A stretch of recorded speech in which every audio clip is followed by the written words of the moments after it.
Bonjour à tous, bienvenue dans Caps Lock, votre podcast consacré au métier du livre. Ici, on vous propose une manière différente de vous informer sur les professionnels qui font le livre aujourd'hui. Je suis Elisa Boulard et une fois par mois, je vous donne rendez-vous pour venir les écouter parler de leur métier. C'est parti.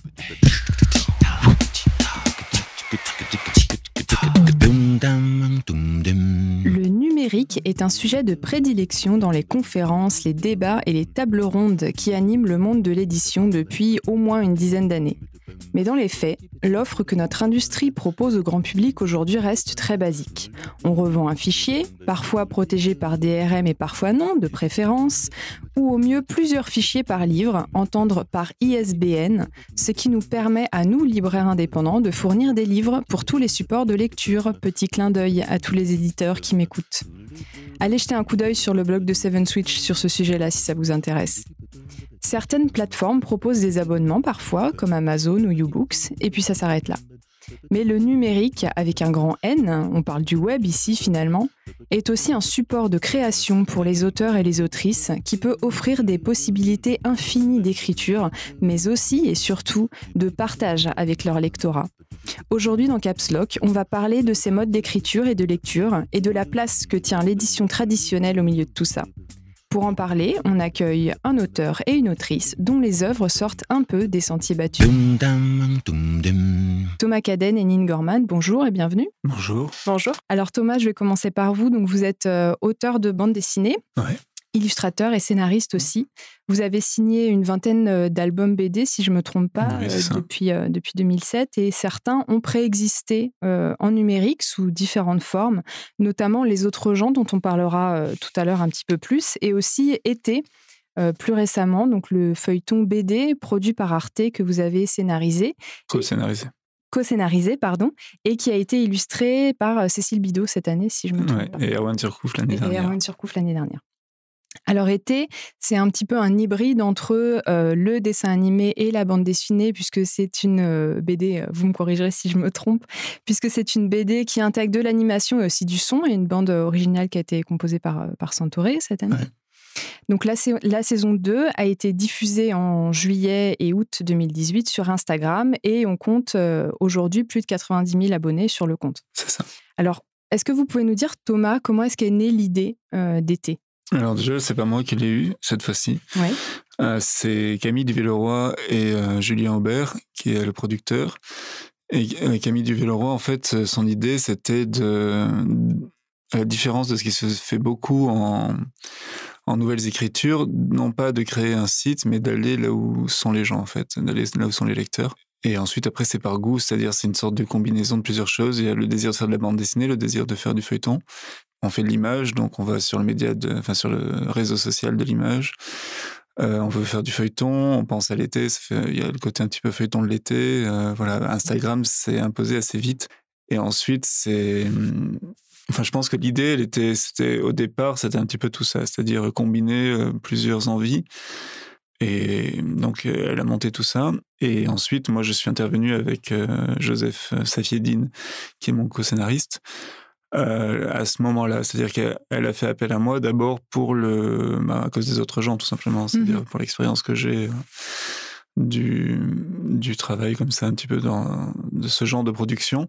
Puis j'avais fait aussi Romain Augustin, qui était déjà finalement, c'était un spin-off des autres gens, qui était un feuilleton de l'été, qui avait été produit par le Nouvel Obs pendant l'été 93, je crois, qui avait pas mal marché. Donc j'avais une sorte d'expérience de ça, de l'écriture feuilletonnante, de la gestion d'un dessinateur et toutes ces choses-là. D'accord. Voilà. Donc Nine, je me tourne vers vous maintenant. Donc vous êtes booktubeuse avec une chaîne qui compte 72 000 abonnés aujourd'hui, et vous êtes aussi autrice, notamment du Pacte d'Emma qui a été publié chez Albin Michel en 2017. Mais cette forme publiée en papier, c'est un peu la deuxième vie ou peut-être même la troisième vie de votre roman, puisqu'il a d'abord été publié sur Wattpad en 2015 sous le titre Le Pacte sanguinaire, c'est ça ? C'est ça. Alors cette année, vous aussi, vous êtes lancé dans une aventure pas banale. Vous êtes parti aux États-Unis sur les traces des personnages d'un nouveau roman, donc qui s'intitule La nuit où les étoiles se sont éteintes, que vous avez écrit à 4 mains, donc avec Marie Aligno, et vous avez emmené vos fans avec vous en les faisant participer à l'élaboration de l'œuvre sur vos réseaux sociaux. Vous aviez envie, ce que vous avez dit dans la vidéo du projet que vous avez publié sur votre chaîne YouTube, c'est que vous aviez envie de créer un nouveau mode d'écriture qui intègre la communauté dans le processus de création. Est-ce que vous avez l'impression que vous avez réussi à accomplir ce projet-là ? Je trouve que oui. C'était quelque chose qui était assez important pour moi en tant que booktubeuse qui est tout le temps en contact de ma communauté, de transformer un petit peu ce travail solitaire d'écriture en quelque chose d'un petit peu plus communautaire. Et je sais que c'est quelque chose qui pouvait aussi les intéresser puisqu'ils me posent beaucoup de questions justement sur l'écriture, etc. Donc ça m'intéressait assez bien et finalement ça a très bien fonctionné. C'était fait d'une façon assez simple. En fait, c'était souvent des sondages, des questions qu'il y avait sur Instagram et ce réseau social s'est tellement développé qu'aujourd'hui, il y a vraiment des possibilités énormes avec Instagram. Mmh. Et finalement, aujourd'hui, on est encore en train de publier du coup ce qu'on avait préparé avec ce voyage et on voit les retours en fait en commentaire des gens qui disent « Ah, on se souvient de ça, de ce qui s'est passé dans telle ville. Ah, je me souviens, j'avais voté pour ce choix-là. » On voit vraiment qu'ils étaient impliqués et qu'encore aujourd'hui, sur la durée, ils viennent vérifier en fait ce qui s'est passé entre guillemets pendant le voyage. Oui, parce qu'ils se sont un peu appropriés le parcours des personnages et l'histoire. C'est ça. En fait, ils se sont attachés à eux avant vraiment de les découvrir dans le roman. D'accord. À quel stade de la création, finalement, vous en étiez quand vous êtes parti à la Nouvelle-Orléans en avril pour écrire le roman ? Quand est-ce que vous avez vraiment commencé à travailler sur le projet et qu'est-ce que vous aviez avant de partir ? En fait, ça s'est fait assez vite. Je me suis un peu emballée. À la base, je devais juste partir en vacances. Mmh. Et je trouvais en fait l'idée en fait d'essayer de faire quelque chose de ces vacances. En fait, je suis un peu hyperactive et je pouvais pas me dire juste je vais faire des vacances. Et du coup, j'ai proposé, oui, Marie, ça te dirait, je sais pas, on essaie d'écrire un petit truc et tout. Et puis après, je me suis dit, ça serait bien, en plus de ça, qu'on fasse un petit vlog et tout sur l'écriture. Et après, je me suis dit, et ça serait bien qu'on intègre la communauté. Je me dis, bien, elle n'était pas très réseaux sociaux, donc à ce moment-là, elle commençait un petit peu à paniquer. Et puis un matin, je dis, il faudrait qu'on parte avec un caméraman. Et là, elle a regardé, non, mais je suis pas prête, Nine, c'est pas possible. Et finalement, elle s'est laissée embarquer dans l'histoire. Et Albin Michel aussi s'est du coup embarqué dans l'histoire. Et finalement, ça allait assez vite. Mmh. Mais à la base, en janvier, on n'avait pas vraiment prévu que ça prenne cette ampleur, etc. Et petit à petit, ça s'est fait. Et on a dû vraiment un petit peu se dépêcher pour tout mettre en place, etc. Parce que ça demandait aussi un certain nombre de moyens. Mmh. Et voilà. Mais c'était vraiment pas prévu, en fait, à la base. D'accord. Et ça, c'est une question aussi que j'avais. C'est comment est-ce qu'il a été financé, finalement, ce projet ? Sans entrer dans les détails de chiffres, mais voilà, qui a... Ça a été financé par Albin. Ouais. En fait, à la base, quand on devait faire que toutes les deux, il n'y avait pas besoin de financement. Mais quand on a dû partir avec un photographe et avec un caméraman, là, ça commençait à faire un petit peu trop de frais. Du coup, j'avais eu des pistes, en fait, des gens qui voulaient déjà sponsoriser l'événement, etc. Et quand j'en ai parlé avec mon éditeur, il trouvait ça logique, en fait, de soutenir ce projet, même si c'était pour qu'il se retrouve sur Wattpad. Et donc, c'est Albin Michel, en fait, qui a tout simplement signé le livre avant qu'il soit commencé et qui a donc financé ce voyage. D'accord, ok. Alors Thomas, c'est Delcourt qui a publié la version papier de la saison 1 de Été, ouais. Il me semble. Est-ce qu'il y a eu une articulation du projet entre Arte et Delcourt ou est-ce que Delcourt est vraiment arrivé à... C'est une adaptation. D'accord. Moi, je considère que c'est une adaptation. Que le livre est un produit dérivé de l'expérience numérique. Mmh, d'accord. Et je vis assez mal d'ailleurs, assez mal. Disons que ça m'embête et ça je l'avais déjà vécu sur les autres gens et c'est un truc qui est assez récurrent. Après je sais pas si ça se retrouve partout, mais en tout cas en BD sur le numérique c'est quelque chose qui est permanent. C'est que l'expérience numérique est une innovation. Donc elle n'est traitée que sous cet angle-là, alors qu'on a des lecteurs qui eux se contrebalancent de l'innovation, qui sont super contents de lire une histoire ou qui sont pas contents, mais en tout cas qui ont un regard de lecteur, quoi. Mais si on en parle d'un point de vue, disons, critique, ça sera au regard de l'aspect c'est nouveau, c'est machin, mais c'est pas nouveau. Ça fait 20 ans qu'il y a des blogs, des trucs comme ça. C'est ça. Et en fait, je dis ça par rapport au livre parce qu'on a eu pas mal de retours sur le livre qui, tout d'un coup, quand le livre est arrivé, le livre, c'était là l'objet critique, en fait. Le fond de l'œuvre, on pouvait enfin en parler. Ah oui, ce qui n'avait aucun sens parce que c'était l'objet le plus pauvre d'une certaine manière par rapport à la création en question. C'est-à-dire que, comme vous le disiez tout à l'heure, dans Été, il y a de la musique, il y a de l'animation qui a été pensée pour ça. C'est-à-dire que c'est pour ça que j'ai un peu tiqué quand vous parliez de dessin animé, parce que ça ne se veut pas du tout du dessin animé. C'est-à-dire que le grand risque de la BD numérique, c'est de faire du dessin animé du pauvre, justement. Mais en revanche, il y a de l'animation parce qu'il y a plein de possibilités qui sont offertes en termes d'ambiance. C'est-à-dire qu'on va faire pleuvoir, on va faire... je sais pas, le vent dans les herbes ou et c'est des choses qui sont effectivement de l'animation, mais qui relèvent plus on peut rester sur l'image autant qu'on veut, exactement comme quand on est dans un livre. On n'est pas tenu par la narration Donc, en ce sens-là, on n'est pas dans de l'animation de type dessin animé, on est dans de l'animation de type ambiance. On ajoute quelque chose à une image fixe. Et il y a de la musique, et là aussi, on s'est posé plein de questions sur la musique, sur est-ce que ça a du sens d'apporter de la musique dans une bande dessinée. Et en fait, là, on le pensait aussi un petit peu comme une expérience d'isolation. C'est-à-dire qu'on se disait, quelqu'un qui a pas de casque, qui s'en fout, il met pas la musique, il est dans le métro, il l'entendra pas, de toute façon, c'est pas grave. La lecture est pas moins bien, elle est différente. Quelqu'un qui a un casque, il s'isole davantage, en fait. Il rentre dans une ambiance, et s'il est dans le métro, justement, et qu'il veut lire son épisode, il a la musique, il y a un thème récurrent, et tout de suite, pof, il est comme quand on regarde une série à la télé, quoi. Tout d'un coup, pof, il suffit de 3 notes, et on est dans son épisode.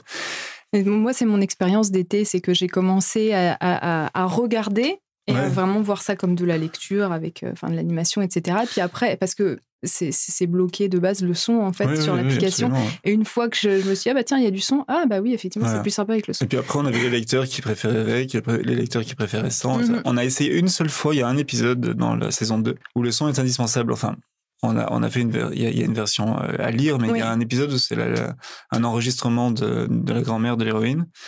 Et là, on voulait le faire vivre, en fait. Donc, il y a une actrice qui l'a enregistré, tout ça, je trouve l'épisode génial. Mais alors là, on est dans un épisode qui est un peu en marge de l'autre parce que tout d'un coup, le lecteur est vraiment contraint par le rythme de l'actrice, par le fait qu'il doit écouter, on peut pas, on peut avancer, on peut passer d'une image à l'autre, mais on perd la moitié du texte. Et c'est la seule fois, mais ça relève justement de l'exceptionnel, quoi. Il y avait un petit côté, justement, tiens, on vous offre une expérience un peu différente. Et voilà. Mais par exemple, typiquement, si la saison 2 doit arriver en livre, ce qui n'est pas sûr, cet épisode-là, il ne pourra pas être fait comme ça. Oui, il faudra le refaire complètement. C'est autre chose. Alors, on aura le texte, voilà. Mais ça ne sera pas la même expérience. Et par rapport à l'expérience, au fond et à la manière dont on vit l'expérience, pour moi, ça fait pleinement c'est un choix d'auteur. Ça fait pleinement partie de l'expérience. Donc, c'est un peu ralent quand tout l'appareil critique qui existe autour de la bande dessinée, qui est pas si développé que ça d'ailleurs, et c'est un des problèmes qu'on a dans la bande dessinée, c'est qu'on trouve que, donc il y a quelques sites quand même, il y a pas mal de choses, mais s'empare très peu du format numérique pour en parler sur le fond. Quand on faisait Les Autres gens, par exemple, c'était un truc vraiment frappant. On a eu une presse démente. Enfin, je veux dire, j'ai eu beaucoup de chance. On a eu beaucoup de... Et c'était vachement bien parce que ça portait le projet. Mais au bout d'un moment, il y a eu tout d'un coup, on a regardé, on a réalisé que ça faisait déjà 1 an qu'on racontait une histoire et que toute cette presse, personne ne s'était intéressé à ce qu'on racontait, en fait. Et dès que les livres sont sortis, oui, c'est ça. Oui. Là, on a commencé à s'intéresser à ce qui se disait. D'abord, c'était la forme, et après, une fois que les livres étaient sortis, oui, alors encore une fois, c'était légitime. Surtout à l'époque, là, il y avait un petit côté innovant quand même, mais c'était légitime de parler de la forme, c'était légitime de parler du modèle, c'était légitime de parler de... Et encore une fois, on va en parler, c'est vachement intéressant. Mais pour moi, presque cette conversation, elle relève du professionnel. C'est-à-dire que quand je faisais des tables rondes, des trucs comme ça, là, vous êtes en train de vous en rendre compte, je peux parler 15 heures de ça, c'est pas un problème, je trouve ça vachement intéressant. Mais par rapport au public, je pense que les gens, ils avaient envie tout simplement de savoir si c'était bien ou si c'était pas bien, quoi.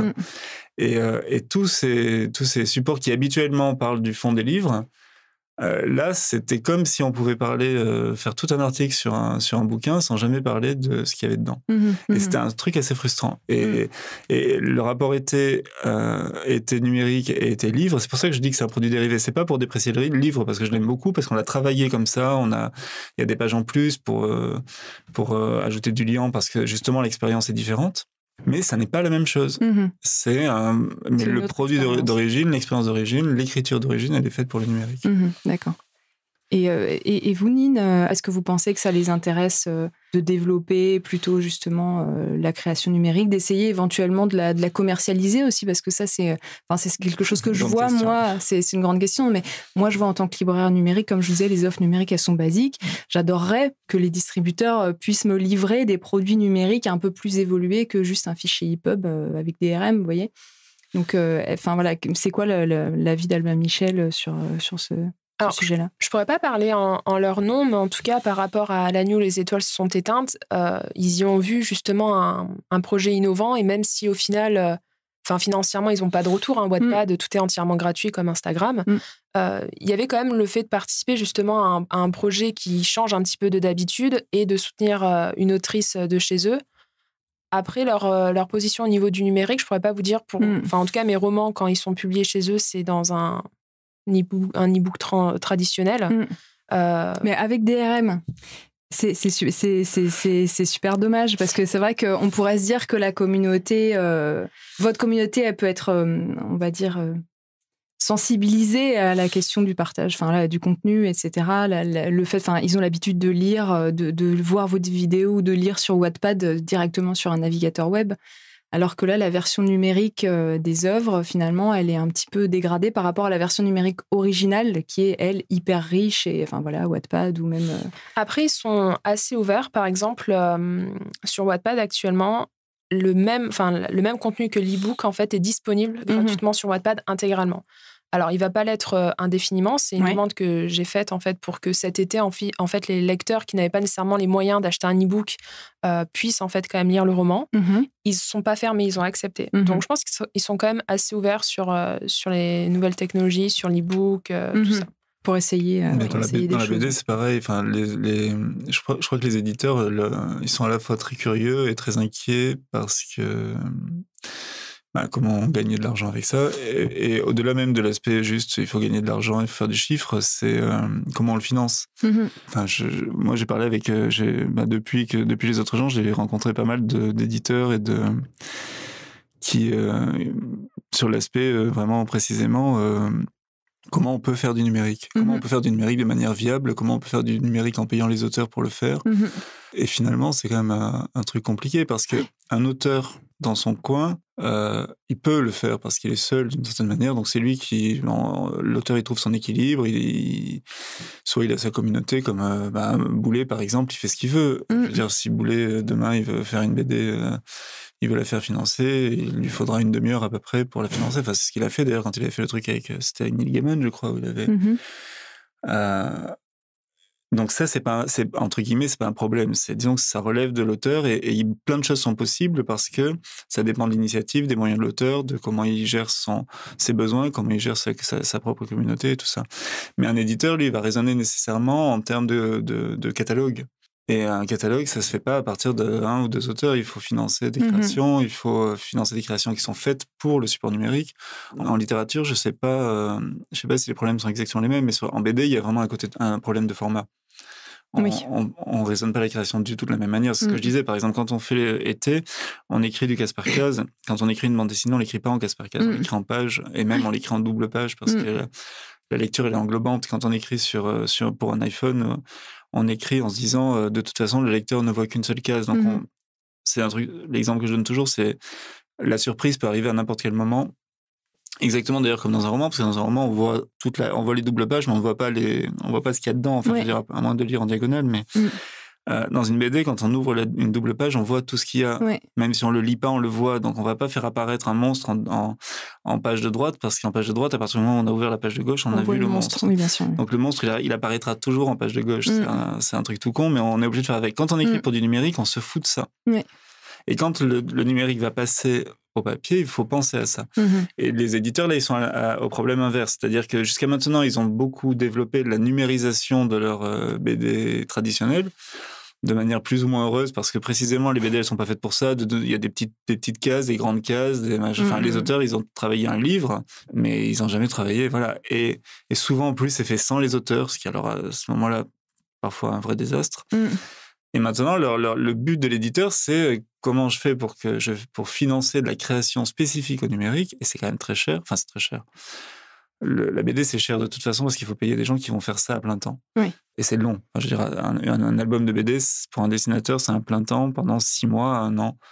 Et un gros plein temps. Donc, un truc très intéressant, très révélateur qui s'est passé dans la BD, pour l'avoir vu évoluer, disons, il y a d'abord eu les blogs, et là, on était dans un système qui était, disons, où la rentabilité était une question secondaire. Les blogueurs ont fait de leur communauté, puis là, ils se sont rendus compte que finalement, c'était fabuleux parce qu'ils avaient des gens qui achetaient leurs livres. Mais finalement, ils s'y retrouvaient dans les livres. La plupart ont refusé la pub ou les trucs comme ça, donc il n'y avait pas de côté rentabilité immédiate par le numérique. Avec les autres gens, j'avais essayé de faire ça. On était sur abonnement, ça marchait plus ou moins bien, mais ça fonctionnait. Bon, après, ça fonctionnait surtout parce que j'étais tout seul et qu'à la fin, je me suis écroulé, mais c'était une expérience chouette parce que les gens étaient payés pour le faire. Enfin, il y avait un truc intéressant. Et puis après, il y a eu un grand moment où finalement, il ne s'est pas passé grand-chose, sauf qu'à émerger, il y a eu Cyclope et tout ça qui ont essayé de faire des choses et qui ont réussi à faire de très belles choses. Mais là, ce qui a été intéressant, c'est que les éditeurs, eux, se sont concentrés sur Isneo, c'est-à-dire leur plateforme de distribution de BD numérisée et non pas de BD créée pour le numérique. Et la création en BD numérique est arrivée par les chaînes télé, en fait. C'est France Télé et Arte, essentiellement, qui ont supporté l'essentiel de la création numérique. Alors qu'on aurait pu penser que Delcourt aurait pu, finalement, oui, mais le problème, c'est qu'ils ce ne sont pas des producteurs. Et c'est là que c'est intéressant. C'est-à-dire que les chaînes télé, elles ont des obligations de production et elles ont même eu assez vite des départements de nouvelles écritures. Et en nouvelles écritures, il y a tout ce qui est web-série, toutes ces choses-là. Et il y a aussi tout ce qui est réseaux sociaux, machin. Et la BD, l'air de rien, elle avait un sacré savoir-faire avec les blogs, avec les gens qui publiaient sur Facebook, sur Insta, etc. Il y avait plein de choses qui fourmillaient. Et il y a eu plein de gens qui finalement étaient des sortes de projets tout près, quoi. Mais c'est des structures de production, c'est-à-dire qu'il fallait aller chercher des aides, il fallait aller... ou alors tout simplement les chaînes payées parce qu'elles ont ces chaînes de services publics et qu'elles ont des budgets pour produire en fait du contenu. Et c'est comme ça qu'il y a eu Falena sur France Télé, qu'on a eu Cyclope a été récupéré par Arte et qui a été produit par Arte. Moi, la seule expérience que j'ai faite de BD numérique qui était, disons, rentable, c'est-à-dire qu'on a pu se payer pour la faire, et en dehors de ces circuits-là, c'était l'expérience Romain Augustin, c'est-à-dire où ça a été financé à la fois par Delcourt, parce qu'il y avait un album à la clé, et par le Nouvel Obs, parce qu'ils avaient leur truc de l'été. Voilà. D'accord, donc il faut que mais sinon, c'est très compliqué. Et ça, c'est moi qui l'ai monté. C'est pas l'éditeur qui l'a monté. C'est moi qui l'ai monté. J'ai les deux en même temps en disant, voilà, j'ai besoin de ça, de temps, et j'ai 3 auteurs. Il faut qu'on puisse bosser pendant tant de mois. Et c'est voilà vous qui êtes force de proposition. Voilà. Mais c'est vrai que cette question de... Et je crois que les éditeurs, pour revenir là-dessus et pour finir, mais leur enjeu, c'est comment on fait un catalogue, en fait. Oui, c'est voir le truc dans la globalité. Nine, juste pour revenir sur Wattpad, donc vous disiez que c'était votre volonté en fait de proposer le livre sur Wattpad. Est-ce que ça vous plaît le côté interaction avec la communauté et est-ce que vous modifiez finalement l'orientation de votre récit grâce aux commentaires, etc. que fait votre communauté, ou bien est-ce que vous livrez un produit fini entre guillemets juste pour qu'il soit lu et pas forcément pour qu'il soit... Alors, je vais pas nécessairement changer. J'ai tendance à faire un plan, donc en fait, je sais vraiment où je vais. Par contre, ça m'aide souvent quand je vais me rendre compte s'il y a beaucoup de commentaires sur une scène, voir si, par exemple, les gens ont mal compris mon intention, mal compris l'explication d'un personnage, etc. Et alors, pour la réécriture, c'est vraiment des points super importants. C'est comme avoir des milliers, en fait, de bêta-lecteurs au final, et ça aide vraiment beaucoup pour la réécriture. Au-delà de ça, c'est une expérience Wattpad dont je ne pourrais pas me passer. Mon éditeur en est conscient parce que je trouve que les retours des lecteurs, alors je ne veux pas du tout atténuer le pouvoir des blogueurs, leurs chroniques, etc. Mais en fait, tous les commentaires qu'il y a sur Wattpad, c'est vraiment de l'émotion brute. En fait, les gens ne vont pas réagir à la lecture générale de l'œuvre, mais à une phrase, à un dialogue, au chapitre en lui-même. Et en fait, c'est pas des critiques, en fait. C'est vraiment genre une émotion qu'ils mettent par écrit. Et je trouve que c'est super fort en tant qu'auteur de lire ça, tout simplement. Et c'est pour ça que je pourrais pas m'en passer. Alors des fois, on les voit, les lecteurs vont insulter les personnages, vont les sermonner parce qu'ils vont pas faire comme il faudrait faire, etc. Et ça rend, je trouve, l'histoire encore plus vivante, en fait, parce que ça rend vraiment le personnage réel. Et moi-même, du coup, je suis toute excitée en train de lire les commentaires. Et limite, quand je poste mon chapitre, je passe l'heure suivante à lire les commentaires et j'attends que ça. Je scrolle, j'actualise pour voir s'il y en a des nouveaux. Et il y a vraiment un côté addictif à ça et je pourrais vraiment pas m'en passer.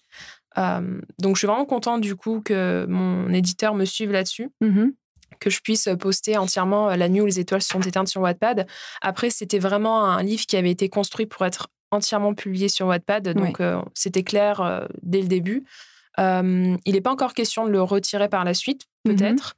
Ça sera à voir, parce qu'on n'a pas de publication papier qui est prévue, en fait. D'accord. Pour La nuit où les étoiles se sont éteintes. Ah, ok, je croyais. Le livre est signé. Il y a des chances que ça sorte, mais on n'a pas encore discuté d'une date, etc.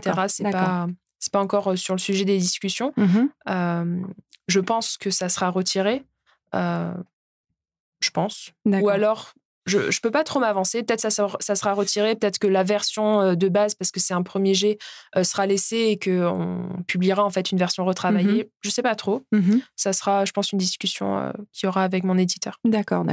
Et donc, vous pensez que est-ce que c'est un public différent, celui qui lit sur Wattpad et celui, par exemple, pour le Pacte d'Emma, celui qui a lu sur Wattpad, le Pacte sanguinaire sur Wattpad et celui qui a acheté finalement la version papier? Est-ce que c'est un public différent, plus large, ou est-ce que c'est les mêmes personnes qui avaient envie d'avoir un objet Je pense que c'est un peu les deux, mais surtout, je pense que le lecteur qui est sur Wattpad va pas cannibaliser les ventes en fait papier. Les gens qui lisent sur Wattpad sont pas nécessairement des gens qui vont acheter du livre papier en fait. Ils sont à la recherche de lectures gratuites et justement de romans feuilletonnants, on va dire. Mais il y a ces lecteurs qui ont adoré leur lecture et qui, par soutien, vont aller quand même acheter l'œuvre papier quand il va sortir. Mais vraiment, il n'y a pas... Enfin, pour moi, si le livre reste sur Wattpad, ça ne va pas faire perdre des ventes, en fait. D'accord. Oui, non, il n'y a pas de... Enfin, d'une manière générale, moi, je suis assez d'accord. J'ai l'impression que je ne pense pas que le gratuit cannibalise énormément. C'est pas les mêmes choses et puis c'est pas la même expérience de lecture, en fait. On lit pas de la même manière, on n'a pas tout à fait le même public. Voilà. C'est intéressant ce rapport à la lecture, parce que moi, c'est quelque chose... ayant connu d'abord la lecture, l'écriture solitaire et puis le retour des lecteurs après, j'ai un rapport très mitigé à ça, en fait. Pendant l'été, moi, j'étais pareil, hein, j'étais complètement accro aux commentaires, d'autant plus qu'il y a vraiment cet effet-là c'est une lecture hyper émotive à chaque épisode. Il y a un nouveau drama. Ouais, non, alors si c'est triste, on a des torrents d'emoji larmes. et c'est vachement bien, ça fait plaisir. Enfin, franchement, je dis pas ça. Que ça déclenche de l'émotion, ça doit être vachement gratifiant. C'est merveilleux. En tant qu'auteur, c'est merveilleux. C'est quelque chose, on se dit, voilà, je fais pas ça pour rien. Voilà. Mais alors à côté de ça, moi, le moment où, par exemple, nous, cet été, Olivia avait eu un parcours un peu particulier, donc c'est notre héroïne. Et il y a eu des moments où moi, je trouvais les commentaires extrêmement problématiques, parce que justement, elle était insultée en permanence. Et on était au-delà de la critique du personnage, c'est-à-dire qu'il y avait une personnalisation vraiment très forte. Les gens alors, ce qui est positif, hein, ça veut dire qu'on a un rapport au personnage de l'histoire qu'on aime et qu'on suit très fort. Mais on a eu des moments où, moi, j'avais envie de dire stop, là, on est en train de passer on parle pas d'une femme comme ça. C'est-à-dire, c'était presque moi qui, tout d'un coup, je disais non. C'est ça, c'était révélateur de choses qui étaient. Mais en même temps, c'était très intéressant. Et l'autre aspect qui peut arriver aussi, c'est que on se rend compte à ce moment-là. Et je pense que je ferais pareil. Hein. Je dis pas ça pour me moquer ou critiquer, mais c'est très intéressant quand on est de l'autre côté, parce que parfois tout simplement on voit ce qu'on ne voit pas quand on est avec les autres. Mais les gens, et ça, en ce sens-là, on diffère un peu. Moi, il y avait des moments où j'avais envie de dire, mais attendez, on est dans une histoire complète, globale. Ça va, Et c'était très drôle, par exemple, quand les gens, il y avait 2-3 épisodes qui avaient une sorte de tonalité un peu particulière, et puis on disait, ah, purée, c'est nul, qu'est-ce que c'est que ça elle fait n'importe quoi ou machin et tout ça, et puis tout ça amène évidemment quelque chose. Donc le quelque chose arrive, genre, oh génial. Alors là on a 800 enfin j'exagère, on a 400 commentaires qui sont oh là là c'est fabuleux ça. Mais j'avais envie de dire mais c'est les 3 épisodes qui précèdent, c'est ça qui fait que vous êtes dans cette émotion là. Il y aurait pas les 3 épisodes que vous avez trouvé nuls ou bizarres ou machin, vous auriez pas cette émotion là. Et ça c'est quelque chose effectivement dans une écriture feuilletonnante c'est inévitable parce qu'effectivement les gens lisent l'épisode quoi. Et effectivement ça va être une phrase, une image ou juste là en l'occurrence on est sur 9 cases quoi. 9 cases par jour, et ils vont avoir 9 cases et on a l'impression que tout le reste n'existe pas. Il y a pas d'appréciation globale, sauf à la fin. Et alors là, moi, j'ai une sorte d'effet de soulagement où enfin, les commentaires envisagent l'histoire comme une globalité, et non pas juste comme un épisode aujourd'hui où, enfin, il y a des moments où on a l'impression que les gens, pendant 15 jours, ils adorent tous les jours, et puis il y a le 16e jour, c'est un peu mou, bah oui, j'avoue, parfois on n'est peut-être pas très en forme, on n'est pas très inspiré, ou on a besoin juste de passer d'un truc à l'autre et on sort un peu les rames, et voilà, ça arrive. Et là, ah non, mais c'est nul, je vais me désabonner. Ah oui, c'est bon. Laissez une chance au personnage. Il y a une grosse exigence. Oui, et en même temps, ça fait partie du jeu. Donc, on l'accepte. Et puis, en général, en plus, il n'y a pas d'effet on voit pas les gens fuir, par exemple, ou tout ça. Mais c'est quelque chose de très excitant, effectivement, où on est à fond dans ce rapport-là au lecteur, où on est dans une sorte de permanence, alors que l'histoire était, là en l'occurrence, elle était déjà écrite. Il n'y a pas de changement. D'accord. Il n'y a pas de changement. Ouais. C'est arrivé une fois où il y a vraiment quelque chose qu'on a réécrit, non pas parce qu'on se disait que c'est ce que les gens veulent, mais parce qu'on avait peur d'un malentendu par rapport à ce qu'on lisait comme retour, et que donc on a précisé vraiment des intentions. D'accord. Mais c'est la seule fois, et de toute façon on peut pas faire redessiner sur été. Tout simplement on peut pas écrire en direct parce que le dessin est fait en amont, c'est trop long comme travail. Oui, bien sûr. Mais ce que je veux dire, c'est qu'à côté de ça, moi, ça me fait du bien de temps en temps de revenir à une écriture où je suis tout seul devant mon ordi, ensuite tout seul avec le dessinateur, où on fait notre livre, où on crée quelque chose, une œuvre un peu globale, qui va sortir en librairie, que les gens vont lire, et puis ensuite on aura un retour. Alors il y a des moments où effectivement on n'a plus l'habitude de ce temps hyper long. Quand est-ce qu'on va avoir un retour quoi. Mais c'est pas désagréable aussi d'avoir des retours qui sont des retours d'expérience globale quoi. Où on n'a pas, au bout de la 3e page, des gens qui nous téléphonent en disant « Ouais, alors là, je viens d'acheter ta BD, je suis à la 3e page, et c'est vraiment une catastrophe. Le personnage ne peut pas dire ça, c'est pas possible. Comment tu peux accepter un truc pareil de toute façon, c'est une conne, et machin. » Et là, au moins, ils vont jusqu'au bout de la BD, et puis avant de juger les personnages et tout ça. Et puis, le dernier truc, alors je sais pas si ça fait pareil, mais j'imagine, c'est le rapport qu'ils ont vraiment au personnage. C'est-à-dire qu'on a l'impression que quand un personnage fait quelque chose, c'est l'auteur qui fait quelque chose, qui fait le truc. Ouais. Et ça, dans un livre, on l'a très peu, enfin, dans un livre papier, parce que l'expérience, on n'est pas du tout en contact avec l'auteur. L'auteur est loin, d'une certaine manière, on est face à un objet, et l'aspect fictif, d'une certaine manière, et fait partie de l'expérience. Sur les réseaux sociaux, sur le web, j'ai l'impression que les gens sont impliqués vachement plus, et ont le sentiment que l'auteur est impliqué, enfin, comment dire, et implique l'auteur au-delà de ce qu'il devrait être. Et nous, c'est arrivé que les personnages fassent quelque chose, et évidemment, c'est nous qui sommes responsables. Enfin, je suis pour rien, le personnage, il a sa personnalité. Quoi. Mais là, ce qui est marrant, c'est que dans le cadre du projet de Nin, finalement, vous avez un petit peu brouillé les pistes, parce que vous étiez vraiment sur les traces des personnages, et vous étiez même à refaire des actions, des défis, des choses comme ça que les personnages se lançaient entre eux. Donc là, pour le coup, vous incarniez vraiment... Alors oui, on a incarné vraiment les personnages pendant leur dernier road trip, parce qu'en fait, l'histoire a 2 temporalités. Il y a le passé qui dure 1 an, qui est la dernière année de lycée en fait pour les personnages, et il y a toute la reconstruction en fait d'un personnage. Et ensuite, il y a le présent qui est donc un road trip, donc le dernier voyage avant de partir à l'université et de faire les 400 coups. Et ça, c'est cette partie-là du récit qui pour nous était complètement vierge en fait. On devait tout écrire en fait avec les lecteurs. Et qu'on a donc vécu. Et c'est là où les internautes ont donc voté, suggéré des défis. Je me suis retrouvée à me raser le crâne, me tatouer le crâne, m'incruster dans le tourbus d'un groupe de rock. Mais du coup, c'était une expérience assez folle. Et en fait, je pense qu'ils étaient contents qu'on ose. Et je pense que j'aurais peut-être pas osé les choses seule, en fait. Il y a eu vraiment un moteur, en fait, avec les gens derrière nous. Alors bon, on n'a pas fait non plus des trucs illégaux, mais... il y avait une certaine adrénaline, et au final j'ai pas trop eu encore pour le moment de problème, parce qu'on a quand même pas mal de personnages qui ont des mentalités différentes, mais c'est vrai que des fois selon comment va se comporter un personnage, et peut-être que ça change parce que c'est un personnage masculin qui habite aux États-Unis, je sais pas. Ils nous tiennent pas trop rigueur de comment il se comporte. C'est pas le héros. Si, c'est le héros. C'est le héros. Donc, je veux dire, c'est lui qui porte le récit. Oui, c'est lui qui porte le récit. D'accord, c'est bien. Mais peut-être parce que c'est plus éloigné, parce que là, finalement, été, ça se passe en France. Oui, effectivement, il y a un effet. On cherche même à ce que les gens se disent tiens, je suis en vacances à côté d'eux, quoi. Il y a vraiment cet effet-là. Donc, effectivement, ça doit jouer. Là, il y a un effet d'éloignement géographique, peut-être. Alors, je pourrais pas l'expliquer, mais c'est vrai que, en tout cas, on n'a pas eu de retour à ce niveau-là. Des fois, le personnage se comporte de manière assez misogyne. Il se fait insulter, clairement, mais pas nous, ça va. Par contre, là où on se fait insulter, gentiment, c'est qu'on est assez sadique, pas très tendre avec nos personnages, donc on nous reproche de pas être très sympa. D'accord. Mais on sent que c'est quand même, ça part d'un bon sentiment, comme si les gens aimaient souffrir au final. Ça, c'est intéressant parce que ça veut dire que c'est une communauté qui, justement, perçoit l'expérience comme une expérience d'écriture. Parce que s'ils vous reprochent d'être sadique avec vos personnages, c'est que précisément, ça veut dire qu'ils font clairement la distinction entre l'auteur et la fiction. Oui, effectivement. Oui. Alors que nous, ce qu'on écrivait était c'est comme si on faisait un manifeste, quoi. C'était la logique du personnage, c'est pas nécessairement la mienne. Mais bon, de toute façon, dans toutes les fictions, il y a toujours ce truc-là où on sort un bouquin et puis on a des copains qui disent alors non, c'est mes persos, c'est pas forcément moi, quoi.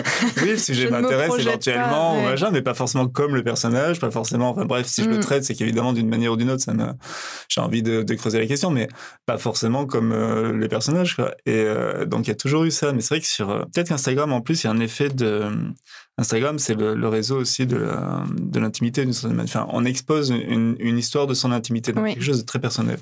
Et peut-être que les gens s'impliquent d'autant plus, je sais pas, je l'explique pas, mais bon, après c'est pas grave, c'est intéressant. Après, je pense que moi, les gens font un peu la différence parce que je m'expose beaucoup moi toute seule en dehors de mes écrits, donc du coup, les gens ont l'impression avec YouTube, de me connaître en fait, et je pense qu'ils reconnaissent. Il y a pas de confusion. Voilà, la confusion n'est donc du coup pas là, quoi. Je pense que ça aide. Ok. Donc, on va faire une petite pause et on se retrouve juste après.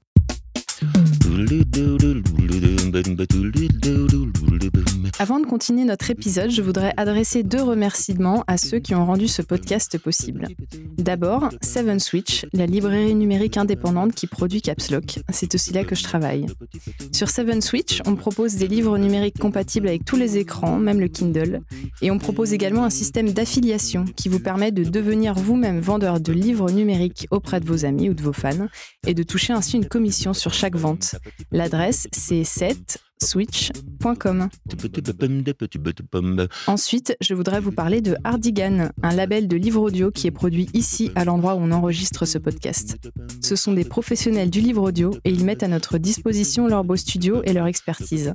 Ils savent très bien raconter des histoires, alors si vous avez envie d'écouter un livre audio en voiture, dans le métro ou dans votre salon pendant que vous tricotez, allez faire un tour sur hardigan.fr. Le premier livre audio est gratuit. Thomas Caden et Nin Gorman, on se retrouve pour parler de vos œuvres numériques et pas numériques. Donc déjà, vous, qu'est-ce que vous préférez, donc Nin, pour commencer, dans le fait de créer en numérique? C'est de partager, c'est l'interactivité, Clairement, oui, il y a l'interactivité, il y a le fait d'être plus proche, je trouve, de sa communauté. Enfin, je parle moi personnellement pour Wattpad, et surtout j'ai pas connu vraiment le modèle d'écrire en fait en total solitaire. Moi je fais partie de la génération où j'écrivais des fanfictions déjà sur internet avant, et c'est vrai que je trouve qu'il faut quand même beaucoup de courage pour s'enfermer et écrire son histoire seule pendant des mois. Moi je sais que ça, je me rapproche énormément j'ai l'impression que c'est comme une interprétation en fait au niveau des personnages, donc je me sens très proche d'eux quand j'écris, je me mets vraiment dans le même état d'esprit, et si j'avais pas de temps en temps justement la possibilité de sortir un peu de ça pour partager avec les gens qui lisent, je pense que cette solitude me pèserait énormément. Et donc du coup le partage et vraiment les retours comme ça immédiats, c'est non seulement encourageant pour continuer, je trouve que ça fait comme une sorte de contrat en fait qu'on signe avec le lecteur. Je te propose une histoire, tu me donnes ton avis en retour chapitre après chapitre, et du coup je te pose le chapitre suivant. En plus du coup vous engagez finalement à devoir terminer l'histoire en fait. Je pense honnêtement que si j'avais pas commencé à écrire le Pacte sanguinaire sur Wattpad, peut-être que je l'aurais jamais terminé. C'est vraiment le fait de savoir qu'il y avait des gens qui attendaient, que je me sentais responsable en fait, et que je me sentais obligée, mais pas dans le sens négatif du terme, de continuer d'écrire. D'accord. Et vous, Thomas, du coup, qu'est-ce qui vous plaît? C'est plutôt toutes les possibilités, en fait, qu'il y a avec le numérique. En fait, quand j'étais serveur et que j'envisageais de travailler dans le marketing, parce que c'était les études que j'avais fait après avoir fait du droit, comme quoi ça mène à tout, je faisais pour des potes, j'avais une sorte de feuilleton que j'envoyais par mail. D'accord. Voilà, ça a bien duré 1 an et demi. C'était un truc tous les jours. Ça m'obligeait, en fait, j'avais des horaires décalés. Tous mes copains avaient des métiers très sérieux et des journées très sérieuses. Et moi, je leur balançais à midi une sorte d'histoire absurde. Voilà. Mais dessiné. Ouais, il y avait parfois des dessins. Non, c'était écrit, en fait. D'accord, ok. Et puis ensuite, je suis arrivé dans l'illustration, la bande dessinée, j'ai tout ça. C'est des métiers qui sont quand même un peu compliqués et moi j'ai eu beaucoup de chance, c'est-à-dire que très vite j'ai pu vivre à peu près de la bande dessinée. D'accord. Ce qui est très rare. Jusqu'au jour où j'ai eu un trou et là je me suis dit il faut se prendre en main quoi, on va faire le truc tout seul. Mais comme j'étais né à la bande dessinée par internet, parce que étant autodidacte, toute ma formation on va dire, elle s'est faite sur des forums. Il y avait le forum Café Salé à l'époque, alors je sais pas s'il existe encore. Qui était un truc assez bien parce qu'il y avait à la fois des amateurs, beaucoup de professionnels. On n'était pas trop nombreux, donc les échanges étaient vachement intéressants. Et ça m'a fait progresser, ça m'a obligé à travailler. Il y avait ce côté un petit peu, on s'engage un peu vis-à-vis de certaines personnes et donc on produit, on fait, et puis petit à petit, on finit par faire un book, on finit par faire un projet, on finit par le signer, et on finit par sortir un bouquin. Et donc, en gros, moi, ce monde-là, d'une certaine manière, il m'était hyper familier, quoi. Et quand j'ai été un peu tout seul comme un con, je me suis dit, il va falloir faire quelque chose. Et j'avais très envie à l'époque de faire des choses de manière collective. Parce que j'en avais un peu marre d'être tout seul, quoi. Et donc est venue cette idée de faire un feuilleton, de le faire sur Internet. Et je l'ai fait très très vite parce qu'on parlait beaucoup de numérique à l'époque. Et j'étais persuadé que tous les éditeurs avaient plein de super projets secrets dans leur carton. Fail. Ah oui, énorme fail.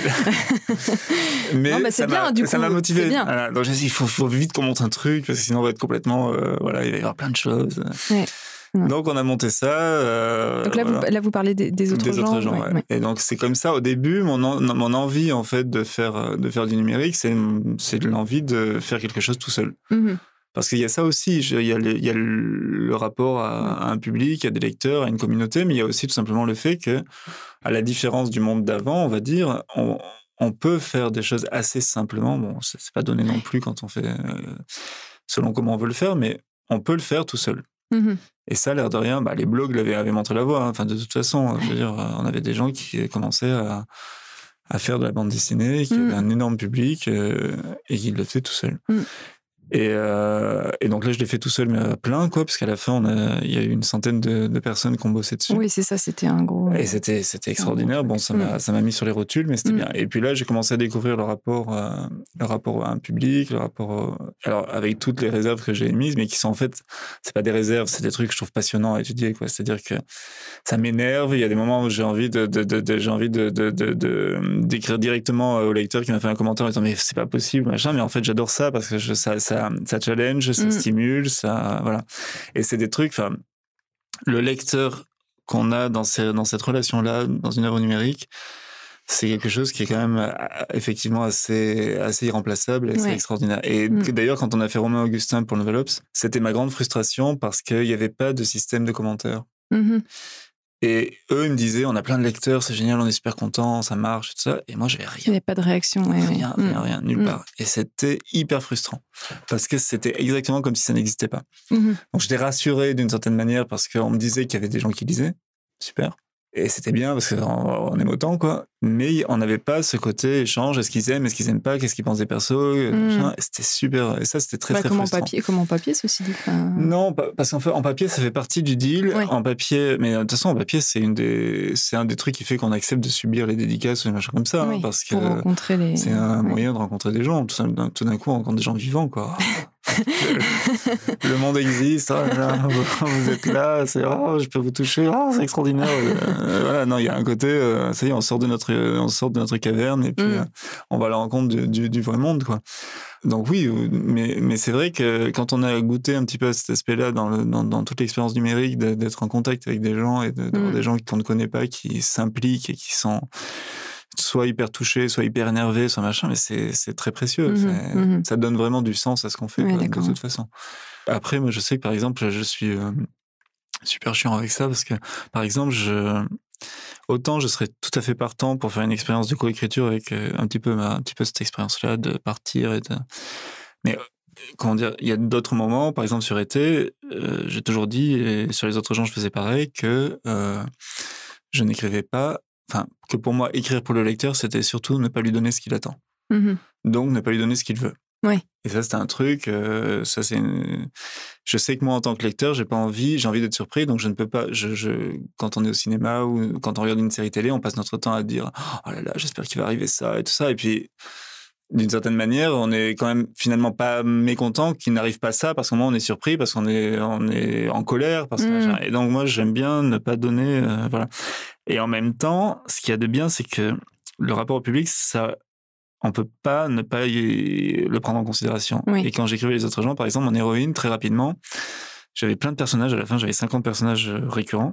Et l'héroïne, Mathilde, personne ne pouvait l'encadrer. Il n'y avait que moi qui l'aimais. Mais vraiment, c'était pas grave, en fait. J'ai mis du temps à comprendre que c'était pas grave, parce qu'ils aimaient tous les autres personnages. Donc, c'est pas grave d'avoir un personnage qui elle faisait avancer l'histoire en étant détestée, pourquoi pas, on s'en fout. Oui, pourquoi pas. Ouais. Mais il y a eu des moments où je me suis surpris dans l'écriture à essayer de la rendre séduisante pour ce que je pensais que le public attendait, le lecteur attendait. En fait, non.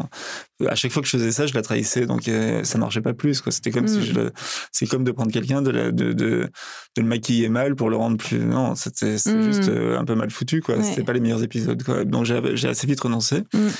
Mais voilà, non, mais on est obligé de prendre en considération de toute façon, même si on dit ouais, non, je veux pas écrire pour, j'écris ma vision, et puis à partir du moment où on a des retours, on le prend en considération. Et par exemple, quand on a écrit la suite d'été, on a évidemment pris en considération ce qui avait, la manière dont avait fonctionné. Enfin, on n'a pas formaté en disant ils ont aimé ça, donc on va mettre ça, ils ont aimé ça, on va mettre ça.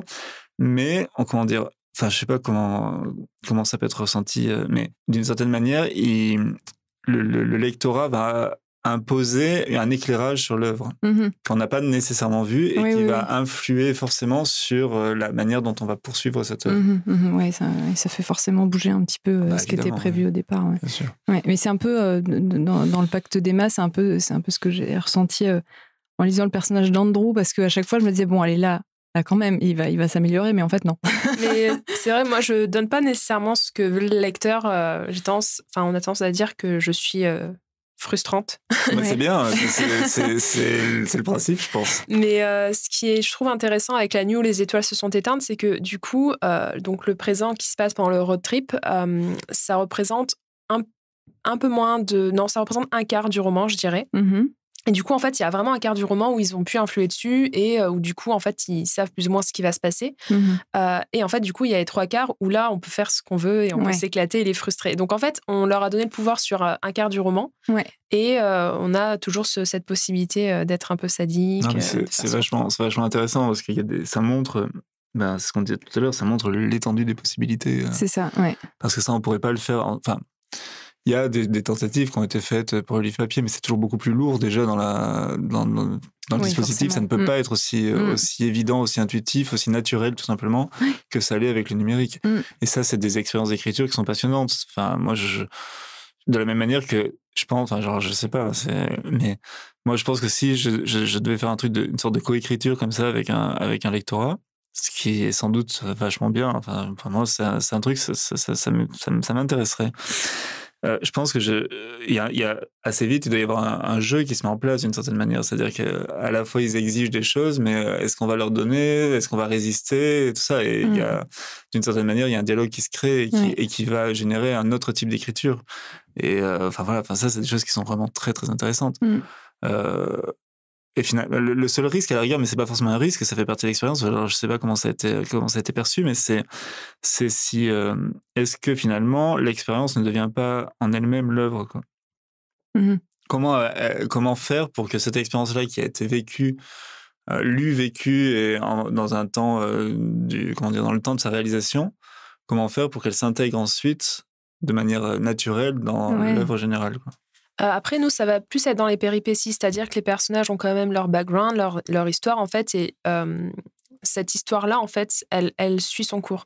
Là où ça nous a beaucoup aidé, c'est que, par exemple, pendant ce road trip, on ne savait pas nécessairement comment alimenter les chapitres avec les péripéties. Et c'est là, en fait, où ce voyage a été très enrichissant, en fait, au final, puisque on a fait des challenges, des défis, des trucs un peu fous qu'on a pu, du coup, intégrer. Et vous avez vraiment écrit pendant le voyage, en fait ? Non. On avait un bloc-notes, donc on écrivait dès qu'il nous arrivait quelque chose. Et il nous arrivait des fois des choses...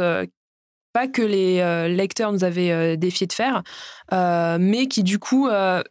s'intégrer parfaitement au récit. Comme du coup on était 4 et que l'histoire se passe avec 5 personnages, il suffisait qu'il y en avait un qui râlait pour un truc tout bête, on se disait ça représente tel personnage sur cette situation-là. Une fois on est allé prendre un brunch dans un truc, j'ai pris un iced tea, il avait un goût de pec citron, j'étais trop dégoûtée et clairement ça représentait tellement l'état d'esprit d'un personnage et donc on va l'intégrer au récit. D'accord. On allait dans une sorte de soirée karaoké, c'était pas du tout prévu que je chante, on m'a défié de chanter sur scène, je me suis mis à hurler parce que je sais pas chanter et que j'étais peut-être un petit peu bourrée, mais du coup ça fait partie de l'expérience. Ça fait partie de l'expérience. Du coup j'ai hurlé, je faisais du screamo sur Miley Cyrus, du coup les gens étaient à fond. Une personne m'a rejointe sur scène et c'était pas du tout prévu, du coup ça a été intégré au roman. Et le lendemain, complètement improbable, il y a des gens qui m'ont reconnu dans la rue et qui ont hurlé « Oh my God, karaoke girl, Miley Cyrus, Wrecking Ball, I love you !» Et moi, j'étais « Ah, qu'est-ce qui se passe ?» Et du coup, ça, c'est un truc qui est tellement improbable qu'il ne me serait même pas venu à l'idée toute seule de le mettre. Et donc, du coup, avec Marie... C'est l'effet de groupe. C'est ça. Du coup, avec Marie, on l'a vite noté et tout, et on l'a intégré au récit. Et du coup, c'est comme si j'avais incarné, en fait, au final, un personnage. Mais du coup, c'est une expérience qui est difficile on peut la vivre, mais est-ce qu'on peut la revivre, peut-être grâce au vidéaste du coup qui était là, qui a filmé. Du coup, vous allez sortir un documentaire. C'est ça. Du coup, en fait, il y a les vidéos qui vont permettre aux gens qui nous ont suivis sur Internet ou même pour les lecteurs qui auront lu le roman de voir comment ça s'est passé. Donc, non, on a des images et puis même on s'en sert des fois pour revisionner, aussi pour beaucoup pour rire, mais pour bien se réimprégner du coup de ce qui s'était passé. Et c'est hyper enrichissant. Il y a plein de trucs qu'on ne s'était pas nécessairement rendu compte. Quand on avait notamment visité la Nouvelle-Orléans, on avait oublié en fait en écrivant à quel point c'était bruyant en fait la Nouvelle-Orléans et qu'il y avait tout le temps, on entendait tout le temps les sirènes des pompiers. Tout le temps. Et c'est quelque chose qu'on a finalement du coup réintégré. C'est des détails, c'est pas hyper important à l'histoire, mais en fait au final je trouve que ça intègre un peu mieux l'histoire dans... C'est ça permet de s'immerger en fait dans l'ambiance. Et les images avec le son, en fait, les photos, ça aide, mais avec le son, automatiquement, il y a de suite une dimension un peu différente. Donc vraiment, je regrette pas qu'on ait eu vraiment les deux supports au final pour écrire. D'accord. Donc je réalise qu'en fait on a pas mal parlé des autres gens, mais j'ai pas vraiment expliqué qu'est-ce que c'était les autres gens, mais peut-être que vous pouvez. Alors, les autres gens, c'était un feuilleton donc numérique qui était diffusé sur un site dédié qui existe toujours d'ailleurs. Peut-être pas pour longtemps parce que j'en ai ras-le-bol de renouveler l'hébergement. et c'est consultable gratuitement. C'est un peu compliqué, il est pas hyper optimum, mais bon. Et qui a duré pendant 2 ans et demi avec un épisode par jour, sauf il y a eu 1 mois d'interruption, je crois, pendant le deuxième été. Et un épisode par jour, et l'idée c'était qu'on était en temps réel. Donc les personnages vivaient l'action le jour où le lecteur la lisait. D'accord. Donc on a eu les élections présidentielles, on a eu Fukushima, je me souviens, il fallait rebondir sur l'actualité comme ça assez fréquemment. Assez régulièrement, j'étais très en colère contre la météo parce qu'elle ne correspondait pas à ce que j'avais prévu. Et ça m'énervait beaucoup. Ça m'énervait quand les personnages étaient sous la pluie et pas les lecteurs, et inversement, voilà. Mais l'idée, c'était d'être dans le temps de la dans le temps des lecteurs. Et donc, le principe, c'était qu'on suivait la vie de personnages qui pouvaient être nos voisins, en fait. Les gens qu'on croise dans le métro, des choses comme ça. D'accord. Et c'est pour ça qu'au départ, le point de départ, c'est une fille qui s'appelle Mathilde qui rencontre un type en allant à la fac. Elle rencontre un type dans un bar qui est en train de remplir une grille de loto. Il lui demande 3 numéros. Elle lui balance le 1, le 2 et le 3. Il remplit sa grille. Il lui donne sa carte en lui disant que s'il gagne, évidemment, elle a droit à la moitié des gains. Elle y croit pas. Elle le prend plutôt pour un dragueur un peu lourd. évidemment, parce que sinon ça n'a aucun intérêt, il gagne. Et évidemment, elle appelle, évidemment, il partage. Et donc, cette fille qui a 22 ans et qui est étudiante en droit sans trop savoir pourquoi. Et pourquoi est-ce que je suis allé chercher le droit? Ça, je l'adore. Je connaissais. Et bref. Et cette fille, tout d'un coup, voilà, elle est à la tête d'une petite fortune et une grosse fortune même. Et qu'est-ce que ça implique, comment elle va vivre ça, avec ses parents, ses amis, voilà. Mais comme dans n'importe quelle soap, quoi. C'est-à-dire qu'au début, on suit une personne, et à la fin, on en suivait 50, quoi.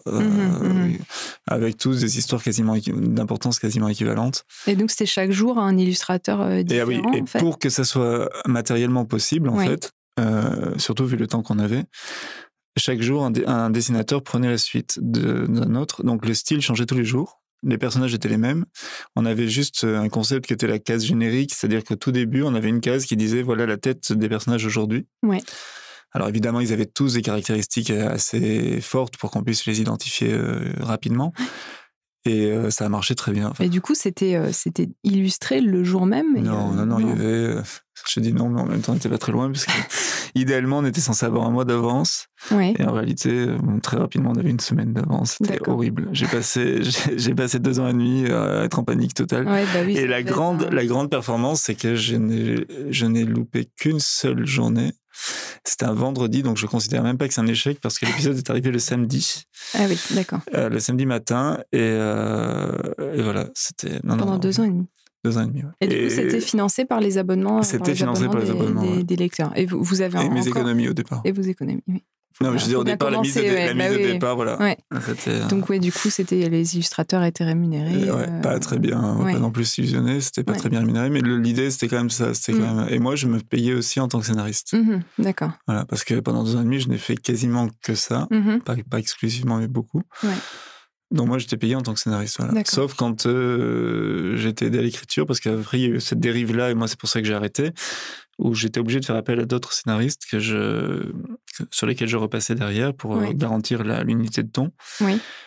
Parce que j'avais trop d'autres choses à faire, en fait, autour de ce projet. Il fallait le tenir, quoi, tout simplement. Et donc, il y a eu un moment où j'ai vu que je n'écrivais plus, que je passais mon temps à faire des trucs administratifs, et je suis complètement allergique à ça. Donc, je le faisais mal. Donc, ça devenait plus un poids qu'un truc enthousiasmant. Donc, avant que ça devienne un désastre et que ça soit mauvais, tout simplement, on a arrêté. Voilà. Je me suis gardé le dernier épisode à dessiner. Et je crois d'ailleurs que c'est la dernière BD que j'ai dessinée. Parce que depuis, je ne dessine plus, je ne fais plus qu'écrire. D'accord.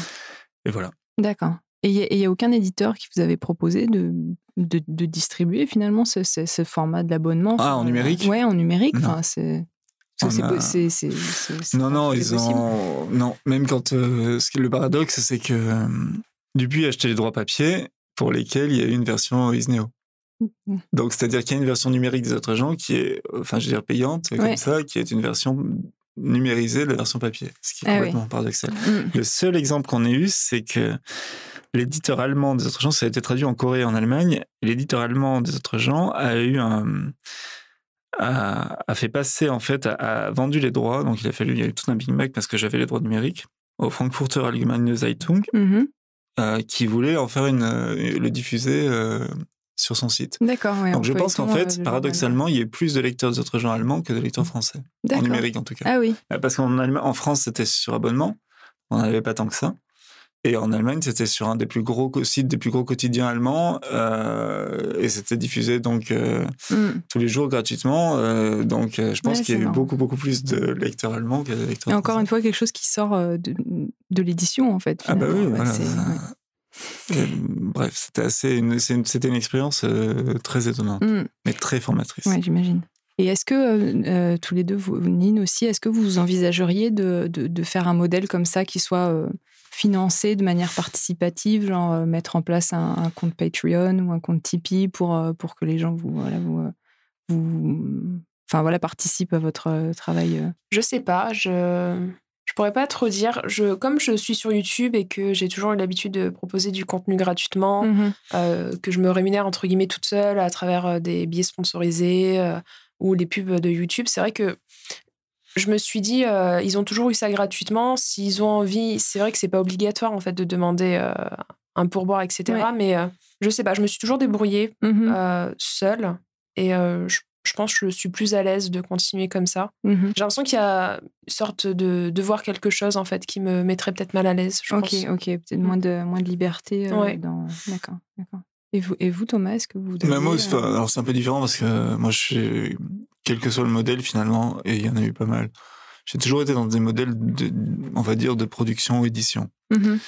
Donc, j'ai toujours été que le contenu final soit accessible gratuitement, qu'il soit accessible en papier ou qu'il soit accessible en numérique payant. Ça a toujours été un modèle, comment dire, pas classique, mais c'est assez classique. Ce qui me fait un peu peur dans ces autres systèmes-là, c'est peut-être déjà que je suis pas très familier de leur fonctionnement, donc je sais pas. Mais après, c'est effectivement le fait de cette idée qu'on doit quelque chose d'une certaine manière. Oui. Je dis ça, mais en même temps, quand on est sur abonnement, on doit quelque chose à son lecteur. Oui, c'est mais je suis un peu perplexe devant les systèmes qui sont gratuits mais payants. Enfin. Et qui veut paye, mais en même temps, je comprends complètement, j'aime bien ça, parce que je sais qu'il y a des gens qui peuvent travailler et faire de très belles choses comme ça. Donc, je sais pas, j'ai l'impression que ça dépend beaucoup de l'état d'esprit du créateur, entre guillemets, c'est-à-dire la manière dont on a envie de créer, la manière dont on a envie d'échanger, la manière dont on a envie de... Mais finalement, c'est assez confortable, le système de l'édition en BD comme ça, où on a une avance qui permet de financer la création. Oui. Voilà. Quand je fais été, c'est pareil. Il y a quelque chose de très confortable et c'est pas négligeable dans ces métiers-là de se dire, tiens, on est quand même moi, je suis dans un métier là où la visibilité, quand on a 6 mois ou 1 an de visibilité, c'est le bout du monde. On est, c'est super, pendant 1 an, je sais que je vais vivre. Ça fait plus de 10 ans que c'est ça. Je l'ai accepté, ça fait partie du truc. Mais j'avoue que cette idée j'aime bien quand tout d'un coup, j'arrive au début d'un projet et si je le fais, c'est parce que je peux le faire. Il va pas s'effondrer il va pas s'effondrer dans 3 mois, il va pas s'effondrer. Si je commence à écrire, c'est qu'il est financé. C'est que je suis payé pour le faire. Donc je suis dans une sorte de confort au moins d'écriture. Et c'est quand même quelque chose d'assez précieux. C'est quelque chose, et encore une fois, je pense qu'il y a une spécificité de la BD là-dessus. Dans l'idéal, franchement, je pense que ça serait bien pour tout le monde. Que toute création devrait être rémunérée correctement, quel que soit son type de support. Mais dans la BD, il y a encore une fois cette spécificité-là qui me concerne un peu moins parce que je suis scénariste, mais qui concerne fondamentalement le dessinateur. C'est que les dessinateurs, ce sont des gens qui bossent énormément et qui bossent tout le temps sur ça. Moi, en tant que scénariste, je peux faire plusieurs projets en même temps. Souvent, je me dis, si j'étais un peu mieux payé, je pourrais en faire moins et les faire mieux. Mais bon, on donne le meilleur de ce qu'on a quand même. Et on arrive à composer. Un dessinateur, quand on fait une bande dessinée, il n'a pas le choix. Je veux dire, à moins d'être hyper rapide, tout ça. Mais en général, on parle en termes de quelques mois à 1 an, voire plus, où on ne fait quasiment que ça. Et donc ça a besoin d'être rémunéré. Et ça, c'est quand même un vrai sujet. C'est-à-dire que la création, de toute façon... on peut avoir l'illusion qu'elle peut être cheap ou gratuite quand on est sur des cas particuliers, mais on pourra pas créer un catalogue d'éditeurs, on pourra pas créer une œuvre gratuitement. Ça, c'est pas possible, j'y crois pas une seconde. Il y a un moment où il faut que les gens puissent vivre de ce qu'ils font. Voilà. Donc on arrive à la fin de l'émission. J'ai encore une petite question chacun. Donc, est-ce que vous avez encore le temps pour YouTube, Nine? Je vais tourner une vidéo demain. C'est une promesse. Je garde mon travail à côté pour l'instant, même si je pourrais m'en passer, parce que ça me garde une liberté, en fait, financière. Du coup, ce que je gagne avec YouTube, ce que je gagne avec mes livres, ça me permet de le réinjecter dans des nouveaux projets et donc, du coup, vraiment de me faire plaisir. Le problème, c'est que, en effet, du coup, ça fait que je manque de temps. Mais pour l'instant... difficilement, j'arrive à jongler avec tout, mais j'arrête pas YouTube pour autant. YouTube, c'est vraiment ce qui m'a propulsée et je pense que j'aime vraiment faire du contenu audiovisuel. Donc, non, je continue YouTube. D'accord. Mais fort que j'arrive à mieux agencer mon temps. D'accord. Et donc là, la prochaine étape, ça va être donc la publication du tome 2, du coup, du Pacte d'Emma. Alors... Non, c'est un autre livre que j'ai coécrit l'année dernière avec Mathieu Guibé sur un challenge de l'été. En fait, on écrivait un chapitre par jour pendant 2 mois, enfin pendant 1 mois et le second mois, du coup, on a écrit un chapitre tous les 3 jours pendant que j'étais aux États-Unis. Et du coup, c'est ce livre-là, finalement, qui a été aussi signé chez Albin Michel. D'accord. Et qui sort le 31 octobre, parce que j'ai pas rendu le tome 2 à temps. Voilà, soyons honnêtes. Ok. Ça arrive au meilleur. Et donc, pour vous, Thomas, est-ce qu'il y aura une saison 3 pour été ? C'est en suspens. Ouais. On ne sait pas trop encore, il faut voir. En tout cas, les retours sur... les retours sont bons parce que les chiffres sont bons, parce qu'il y a ça aussi, c'est à la fois terrifiant et fascinant. Avec les réseaux sociaux, on sait tout. Mm-hmm. On sait si les gens lisent juste la première case ou les 10 cases, ça, donc tout ça c'est très bien. Non, le problème c'est le problème de la production, c'est-à-dire que comme je le disais, on est dans des systèmes c'est l'audiovisuel qui finance ça, mais il finance ça sur ces parties nouvelles écritures, qui impliquent quand même une grosse part d'innovation, tout ça, et on n'a pas encore beaucoup de systèmes de pérennisation en fait de projets, qu'ils marchent ou pas, c'est même plus c'est même plus la question. Donc je sais pas en fait je sais pas où en est l'envie en fait d'Arte. D'accord. Ça c'est des choses qui sont en discussion aujourd'hui. Nous on a commencé à y travailler. C'est un peu tôt encore. Mais voilà, c'est un petit peu tôt. Je sais pas s'il y a pas ça sera autre chose. La nature horreur du vide.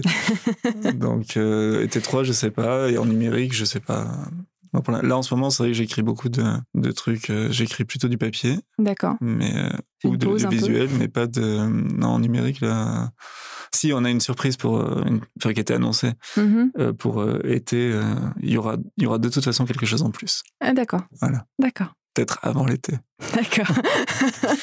Wink, wink. Ok. Caps Lock, c'est fini pour aujourd'hui. Nin Gorman et Thomas Cadenne, merci beaucoup d'être venus participer au 5e épisode de notre podcast sur les métiers du livre. Ça m'a fait très plaisir de vous accueillir. Merci aussi à tous nos auditeurs. Vous pouvez nous suivre sur nos comptes Twitter et Facebook @podcapslock et vous abonner à notre chaîne YouTube, sur iTunes, sur Spotify ou bien en ajoutant notre flux RSS sur votre application de podcast préférée pour ne pas rater les prochaines émissions. Tous nos liens seront affichés sur le blog de 7switch. L'adresse c'est blog.7switch.com. On affichera aussi tous les liens de nos invités. On se donne rendez-vous le mois prochain dans Caps Lock. À bientôt.